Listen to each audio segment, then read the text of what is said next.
Assalamualaikum warahmatullahi wabarakatuh. Selamat pagi, salam sejahtera bagi kita semua.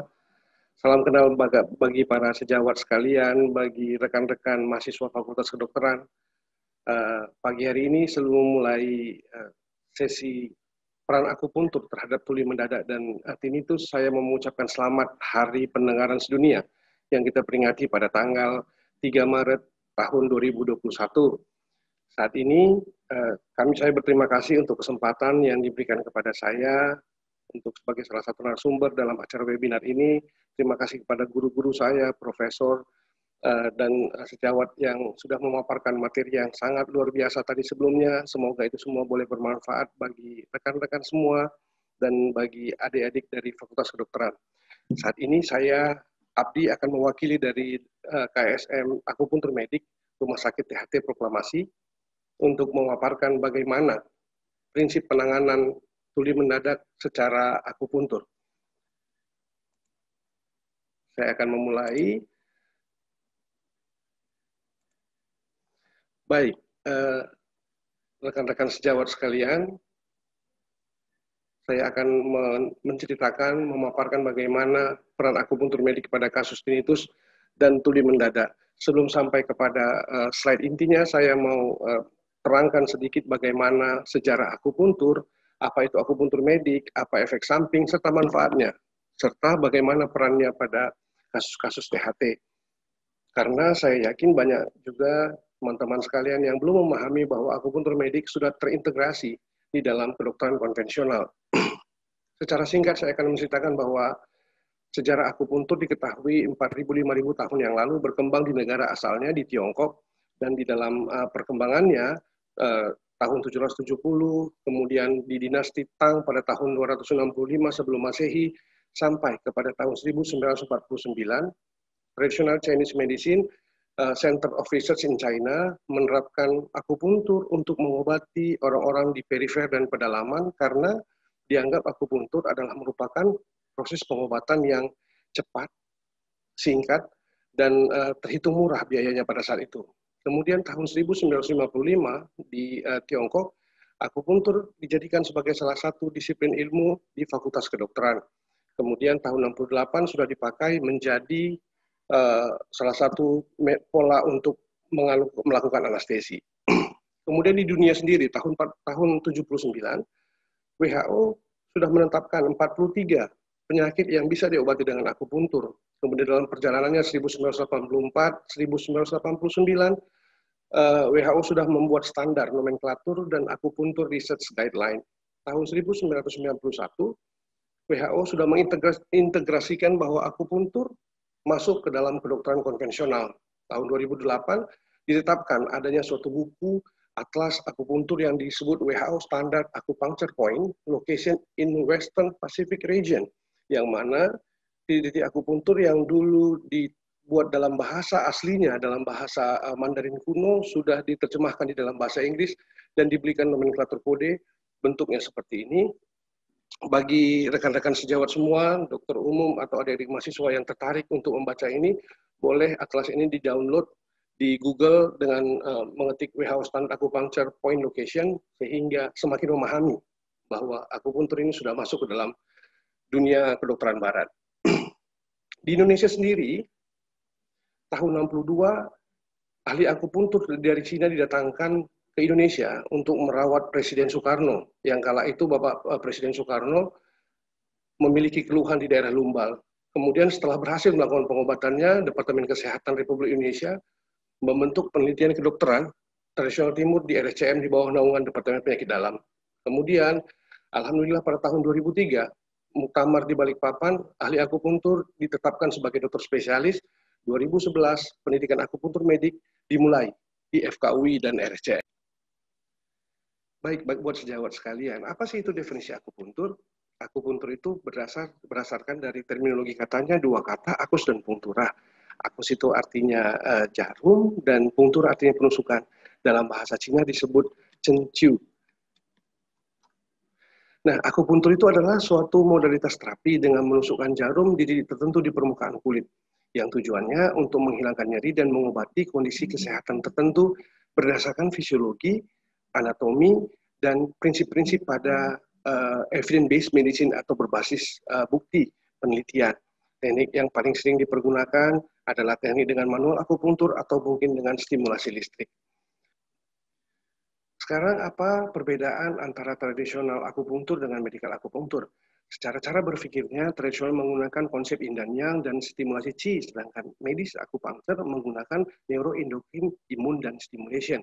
Secara pelaku penusukan jarumnya, kalau medis yang melakukan adalah dokter spesialis, kalau tradisional adalah orang yang belum pernah mengecap pendidikan dokter. Dan cara pendiagnosaannya, ada yang kita menggunakan diagnosa konvensional, dan tradisional menggunakan konsep harmonisasi antara tubuh dengan dengan alam. Nah, yang menjadi kendala adalah banyak sekali orang yang takut terhadap jarum. Kenapa? Karena sebenarnya karena belum pernah melihat jarum akupunktur atau belum pernah memegangnya. Nah, jarum akupunktur itu memiliki ketebalan yang sangat tipis, hanya setipis rambut saja dengan ukuran 0,16 mm sampai 0,2 mm. Artinya, ketika ditusukkan di permukaan kulit, rasanya tidak akan memberikan sesuatu yang berlebihan. Hanya sedikit sensasi penjaruman dan itu hampir tidak berasa.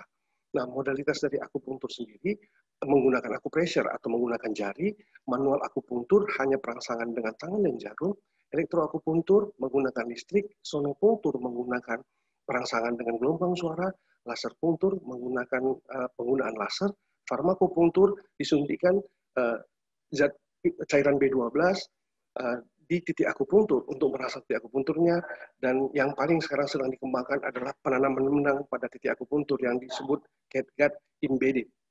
Nah, ini gambar elektroakupunktur, laser punktur, manual punktur, farmakopunktur, laser punktur, dan tanam benang. Artinya ini sekarang semua sudah dilakukan di dalam setiap rumah sakit yang memiliki fasilitas akupunktur. Nah, efek sampingnya sangat minimal. Kenapa? Karena dilakukan oleh dokter yang kompeten. Kemudian efek yang tersering hematom pada saat dan nyeri pada saat penusukan. Hematom terjadi karena pasien-pasien kita yang menggunakan pengencer darah.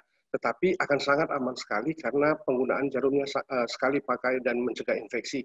Ini peranan terapi akupunktur pada berbagai jenis penyakit, nyeri kepala, nyeri bahu, nyeri tulang belakang, nyeri lutut, frozen shoulder, pada saraf Bell's palsy, vertigo, asma, dispepsi, GERD, dan THP, tinnitus, vertigo, rinitis alergi, dan masih banyak lainnya seperti insomnia, menurunkan berat badan, PCOS, disfungsi ereksi. Nah, pada hari ini kita akan berbicara bagaimana peran akupunktur pada bagian THT, yaitu tinnitus dan tuli mendadak.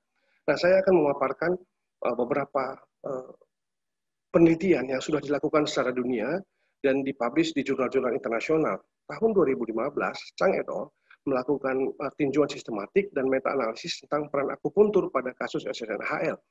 Diuji dari 12 penelitian dan meliputi 863 pasien. Kesimpulannya didapatkan bahwa terapi akupunktur yang dikombinasikan dengan pengobatan medis barat memiliki keberhasilan yang lebih baik dibandingkan pengobatan barat saja menggunakan steroid. Kemudian 2015, Liao et al. Menggunakan randomized clinical trial terhadap 102 pasien yang membandingkan efek akupunktur dengan terapi obat medis pada pasien tuli mendadak. Nah, pasien dibagi dalam 3 grup akupunktur, grup obat, dan grup kombinasi. Dilakukan penusukan pada titik TE21, GB2, GB12, dan scalp akupunktur untuk vertigo dan auditory. Nah, kesimpulannya, hasil yang paling baik dicapai pada grup yang menggunakan terapi kombinasi. Kemudian ada beberapa penelitian lagi di tahun 2012 oleh John dan Kim serta Wang dan kawan-kawan melakukan RCT, randomized clinical trial, menilai efek jangka panjang akupunktur terhadap pasien tinnitus. Terjadi perbaikan signifikan skor THI, tinnitus handicap inventory, dan FAS di akhir terapi dan 3 bulan setelah terapi. Kemudian didapati bahwa elektroakupunktur merupakan modalitas yang paling efektif untuk mengobati pasien tinnitus. Kemudian pada tahun 2006, Jackson dan McPherson melakukan penelitian acak tersamar ganda. Titik akupunktur yang digunakan titik liver 3, KI3, bladder 23, gallbladder 23, dan TE17. Dinilai dengan daily report terjadi peningkatan kualitas tidur dan skor THI dan MYOMOP menunjukkan perbaikan. Di Indonesia sendiri tahun 2011 melakukan penelitian dengan judul pengaruh akupuntur terhadap skor Tinnitus Handicap Inventory atau THI pada 16 pasien. Titik akupuntur yang dipergunakan, titik TE17 dan lain-lain. Nah, didapati bahwa angka keberhasilan terapi akupuntur 56,3%, rata skor THI sebelum terapi menjadi turun pada saat sudah terapi. Nah, titik akupuntur yang dipergunakan ada titik TE21, SI19, GB2, dan TE17, yang mana titik-titik akupuntur ini berada di daerah wajah dan telinga untuk vasodilatasi kapiler dan arteriol. Kemudian vasodilatasi akan mengakibatkan hantaran oksigen ke telinga dan rongga dan organ korti meningkat sehingga akan merangsang saraf auditorius. Kemudian pada akhirnya memperbaiki fungsi pendengaran dan keluhan tinnitus. Titik di kaki dipergunakan titik KI3 Taisi adalah titik yang dipergunakan untuk merangsang, menstimulasi regi otak yang berperan dalam fungsi persepsi, gerakan tubuh, asosiasi, dan itu korteks visual dan auditori.